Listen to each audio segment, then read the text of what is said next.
पत्रकार बंधुओं को नमस्कार। आज पूरे देश के अंदर भारतीय जनता पार्टी जिस तरीके से लेवल प्लेइंग फील्ड चुनाव के अंदर नहीं देना चाहती, अरविंद केजरीवाल जी को चलते चुनाव के बीच के अंदर बंद किया, सोरेन जी को बंद किया, दो मुख्यमंत्रियों को। ये इतिहास में पहली बार है कि चलते चुनाव के बीच में दो मुख्यमंत्रियों को गिरफ्तार कर लिया गया। कांग्रेस जो मेन विपक्षी पार्टी है उसके अकाउंट को सील कर दिया गया। भारतीय जनता पार्टी इस देश के लोकतंत्र को समाप्त करना चाहती है। इस देश के अंदर चाहते हैं कि विपक्षी दल चुनाव ना लड़े, जैसे चीन में होता है, जैसे रूस में होता है। कुछ आदमी अपनी वोट डलाएं और वही सत्ता पे रहें, वो भारत के अंदर स्थापित करना चाहती है। परंतु इंडिया गठबंधन इनके मंसूबों पे पानी फेर रहा है। आज प्रभु राम हमारे साथ है, उनका आशीर्वाद हमारे साथ है। गांव-गांव में, शहर-शहर में एक एक बच्चा बदलाव की बात कर रहा है। आज पूरा किसान परेशानी से गुजर रहा है। भारतीय जनता पार्टी किसान विरोधी सरकार है। किसानों को गुलाम बनाना चाहती है सरकार। कभी किसानों पे आंसू गैस के गोले मारती है, कभी NSA लगाती है, तो कभी सुकरन जैसे युवा किसान के ऊपर गोली चलाती है। जिस कृषि कानून का विरोध करते हुए 750 किसानों ने शहादत दी थी, जिस कृषि कानून का सीधा फायदा प्रधानमंत्री के मित्र अडानी जी को मिलना था, जिस कृषि कानून को भारतीय जनता पार्टी देश के आम किसान के ऊपर थोपना चाहती थी, उसको किसानी के बजाय मजदूर बनाना चाहती थी, उसकी जमीन भी खोसना चाहती थी। जिस कृषि कानून की आड़ के अंदर भारतीय जनता पार्टी मंडियां खत्म करना चाहती थी। मंडियां खत्म करके अडानी के सैलो, जो पहले कानून बनने से पहले हरियाणा के अंदर पूरी तैयारी हो चुकी थी और जिनकी तैयारियां अब भी चल रही है, उनको पनपाना चाहती थी। पुंडरी हल्के की मंडी पे जिस कानून की वजह से, जिन साइलों की वजह से ताला लगा दिया गया, किसानों को मजबूर किया जा रहा है कि वो अपने अनाज को मंडियों में ना बेचें, जाके सीधे साइलों के अंदर बेचें। आज भाजपा अडानी को फायदा पहुंचाने के लिए मंडियों को बर्बाद करने पे तुली हुई है। मंडियां हमारे कृषि विपणन सिस्टम का एक अभिन्न अंग है, जहाँ पे किसान उम्मीद करता है कि उसका MSP मिलेगी। आड़ती का और किसान का चोली दामन का जो रिश्ता रहा है, इस सरकार ने उन मंडियों को बंद करने की पूरी तैयारी कर ली है। आज कैथल के अंदर भी तीनों मंडियां हड़ताल के ऊपर बैठी हुई है। ये इंडिया गठबंधन कैथल के उन व्यापारियों का समर्थन करता है, पूरे हरियाणा के उन मंडी के आड़तियों का समर्थन करता है, किसान का समर्थन करता है कि आज सरसों में नमी के नाम पे जो किसान को तंग किया जा रहा है, उसकी फसल को जो खरीदा नहीं जा रहा, अगर मंडी बंद हो जाएंगी तो किसानों को लंबी लंबी लाइन लगा के अडानी के गोदाम के बाहर खड़ा होना पड़ेगा। और जहाँ 4 दिन तो शायद उनको कोई भाव मिल जाए, परंतु फिर जो आज बिहार के अंदर हालत है, जो बाकी राज्यों के अंदर हालत है, वो हालत हरियाणा और पंजाब के अंदर भी ये केंद्र की सरकार, ये बीजेपी की सरकार बनाना चाहती है। किसान जब लाइन में लगकर किसान की बारी आती है तो ये कंपनियां 10 तरह के उसके अंदर कमी निकाल देती हैं कि तेरा दाना छोटा है, इसके अंदर नमी है, इसके अंदर झड़ी नहीं हुई, अनेकों केमियां निकालकर क्वालिटी का बहाना लगा के, नमी का बहाना लगा के औने पौने दामों पे खरीदती है। इंडिया गठबंधन इसका विरोध करता है। किसान नहीं मानता औने पौने पे बेचने के लिए तो कहता है इस फसल को यहाँ से ले जाओ। ये स्थिति किसान मजबूर होके फिर कम रेट पर फसल को बेचने के लिए तैयार उसको होना पड़ता है, क्योंकि किसान के पास खेत से उठने के बाद फसल घर में रखने की जगह नहीं होती और ये मंडी सिस्टम को स्क्रैप कर देना चाहते हैं। सरकार ने किसानों के लिए अभी तक कोई सुविधा का इंतजाम नहीं किया।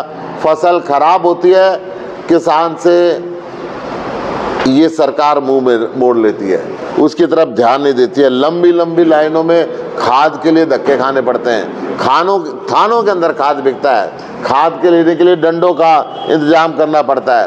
पोर्टल के जाल के अंदर जकड़ के रखा हुआ है किसान को भी और आड़ती को भी।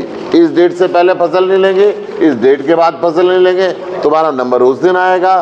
फसल आ गई तो कोई बात नहीं, जब तक हमारा पोर्टल चालू नहीं होता, और पोर्टल इंटरनेट की वजह से चलता नहीं है। तो ये समस्याएं हैं। एक भावांतर का भी बहुत बड़ा घोटाला यहाँ पे साबित हुआ है।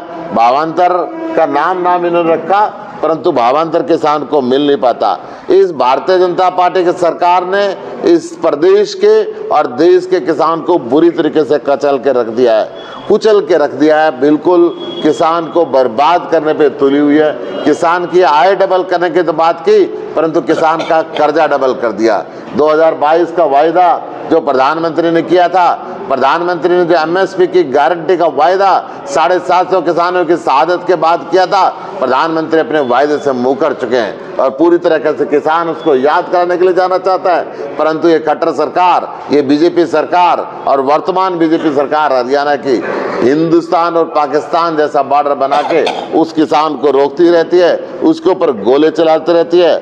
हम इस कदम का पूरी तरीके से विरोध करते हैं, मंडी बंद करने का विरोध करते हैं। और जो भारतीय जनता पार्टी का मंसूबा है अपने कुछ चंद दोस्तों के हाथ इस हिंदुस्तान के किसान को बेच देना, उसकी जमीन को छीन लेना, उसकी खेती को छीन लेना, उसको मजदूर बना देना, हम इंडिया गठबंधन के लोग इस काम को होने नहीं देंगे और किसान के साथ पूरा कंधे से कंधा मिला के खड़े हैं। आज मैं पुंडरी के अंदर आया हूँ।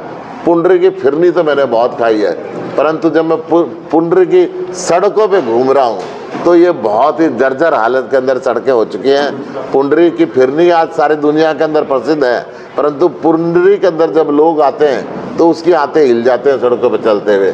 ये सड़कें इन्होंने तोड़ के रख दी हैं। बेरोजगारी की वजह से सबसे ज़्यादा, मैं जब पुंडरी में घुमा हूँ तो मुझे लोगों ने बताया कि अपनी ज़मीन बेच बेच के पुंडरी का नौजवान सबसे ज़्यादा पूरे विदेश के अंदर चला गया है। घर में माँ बाप को अकेला छोड़ गया है। पूरा पुंडरी में जब मैं घूम रहा था, देख रहा था मैं, बस स्टैंड का भी बुरा हाल है। और यहाँ का जो विधायक है रणधीर गोलन को क्या क्या फ्लोर टेस्ट के लिए रखा हुआ है, बस उसकी कोई चलती नहीं। वो समर्थन तो देता है, परंतु फ्लोर टेस्ट के लिए बीजेपी उसको यूज़ करती है। उसके बाद यूज एंड थ्रो, जैसे बाथरूम में नैपकिन पेपर को फेंक दिया जाता है, ऐसे रणधीर गोलन को एक तरफ फेंक दिया गया कि उसके कहने से पुंडरी के अंदर कोई काम नहीं होता। आज भारतीय जनता पार्टी ऐसे इस्तेमाल करती है जैसे इन्होंने इस्तेमाल अनिल विज का किया।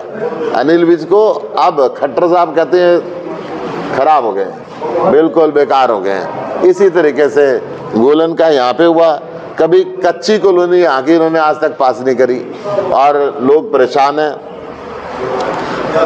फरल जो फल्गुन ऋषि से संबंधित है, जो गया के अंदर एक इतना बड़ा तीर्थ है, सारे दुनिया से लोग आते हैं। मैं फरल गांव के अंदर गया था, फरल का कोई इन्होंने विकास नहीं किया।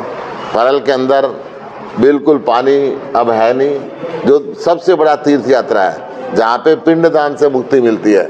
आज उस क्षेत्र की, उस तीर्थ स्थल की इतनी अनदेखी कर रखी है। मैं पुंडरी के विकास के लिए भी वचनबद्ध हूँ कि पुंडरी का विकास हो और पुंडरी के लोगों को अच्छा रोजगार मिले, पुंडरी के किसान को राहत मिले, पुंडरी के तीर्थ का विकास हो, पुंडरी की सड़कें सुधरें, ये हमारा पूरा प्रयास है। गुप्ता जी मुख्यमंत्री का बयान आया है कि जो दिल्ली के अंदर रैली हुई है वो भ्रष्टाचारियों की बराती आई हुई है। देखिए, दिल्ली के अंदर जो रैली हुई है, भारतीय जनता पार्टी के प्रहार, क्रूर, अत्याचारी जो इनकी शक्ल है उसको एक्सपोज किया है। जो हिंदुस्तान के लोकतंत्र को ख़त्म कर देना चाहते हैं। चलते चुनाव के बीच में दो मुख्यमंत्रियों को गिरफ्तार करते हैं, चलते चुनाव के बीच में प्रमुख विपक्षी दल के बैंक अकाउंट को सील करते हैं। जो इनके मंसूबा है कि सारे विपक्षी दलों को चुनाव ना लड़ने दिया जाए और केवल भारतीय जनता पार्टी चुनाव लड़े और वही सत्ता में रहे, वही किसानों को मजदूर बना दे, वही व्यापारियों को नौकर बना दे, वही युवाओं को नशे के लिए मजबूर कर दे और ये जाति और धर्म के नाम पे लोगों को लड़ाते रहें, हिंदुस्तान के अंदर कोई काम ना करें। इन सब के चीज के विरुद्ध में सारे हिंदुस्तान की लीडरशिप अरविंद केजरीवाल जी के गिरफ्तार होने के बाद दिल्ली के रामलीला मैदान के अंदर जुटी थी और वहां से पूरे देश के अंदर संदेश गया है। जिस प्रकार आज कुरुक्षेत्र लोकसभा के अंदर एक एक गांव के अंदर ये पोस्टर लग गए कि बीजेपी वालों का घुसना मना है, जिस प्रकार से किसान आज पूरे देश और प्रदेश के अंदर इनका विरोध कर रहे हैं, ये किसान प्रमुख जो देश है, ये रामलीला मैदान से जो संदेश गया है वो संदेश अपने आप एक महत्वपूर्ण संदेश। गुप्ता जी, एक चीज समझना चाहिए, जितनी बातें आपने गिनवाई है, क्या वो कांग्रेस पार्टी की ऑपोजिशन करने की बात हो या फिर दो मुख्यमंत्रियों को अंदर करने की बात हो या अन्य जो भी आप मानते हैं, क्या मान सकते हैं कि घोषित इमरजेंसी है? उससे भी बदतर स्थिति है। इमरजेंसी में कोई कानून का इस्तेमाल किया जाता है, परंतु इन्होंने तो कोई भी कानून नहीं देखा। आज तक इतिहास के अंदर मुख्यमंत्रियों को गिरफ्तार नहीं किया गया। अरे दौरान चुनाव 2 मुख्यमंत्रियों को गिरफ्तार कर रहे हैं। आज तक इतिहास के अंदर किसी भी पार्टी का अकाउंट चुनाव के बीच में सील नहीं किया गया, और ये चुनाव के बीच में सील नहीं कर रहे, चुनाव के बीच में हजारों करोड़ रुपए रिकवरी भी निकाल रहे हैं। अरे अगर तुमने कुछ ऐसी गलत बात थी साल भर पहले कर लेते या चुनाव के बाद कर लेते। इस देश के लोकतंत्र को तबाह करने पे क्यों तुले हैं? भाजपा के लोग कहते हैं कि इंडिया गठबंधन के पास अभी तो प्रत्याशी भी नहीं है हमारे सामने खड़े करने का। हमारे पास कोयला चोर नहीं है, हमारे पास इनकी तरह जिनके ऊपर भ्रष्टाचार के बड़े से बड़े आरोप लगा जाए, 1,87,000 करोड़ रुपए का कोयला खाने की बात की जाए और फिर उनको कोहिनूर बना दिया जाए, ऐसे हमारे पास नहीं है। हमारे पास तो जो सीधे साधे लोग हैं जो जनता के बीच में रहते हैं और जनता के बीच में जाते हैं। अरे इतना कोयला खाकड़े खास के है और कौन खाएगा? इतना बड़ा कोयला खाना आम आदमी के बस की बात है, को बड़ा खाकड़े खास के। अभय सिंह चौटाला भी यहाँ से प्रत्याशी बने हैं, तो उनके आप आजाद हिंदुस्तान है, हर व्यक्ति को प्रत्याशी बनने की पूरी स्वतंत्रता है, वो भी आए, स्वागत है। मुकाबला किससे मानते हैं? मुकाबला जब भगवान हमारे साथ है, जनता हमारे साथ है, तो मुकाबले से तो सारे आउट हैं, मुकाबला नहीं है किसी का। चलिए, बहुत बहुत धन्यवाद।